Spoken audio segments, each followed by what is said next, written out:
As you can see, the plan's starting to come together here. Took the Pittsburgh, cut it off.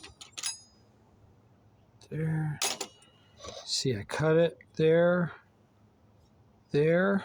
I think we're going to use the clamp here. Clamp that. Weld it all together. And we're going to see how it works. So next video, hopefully I'll be really happy. I think I'm going to MIG it. Probably should TIG it, but my MIGs are better and my TIG isn't here right now. So I think I'm going for the MIG. So wish me luck. Next video, hopefully I will have a new tool. Like and subscribe.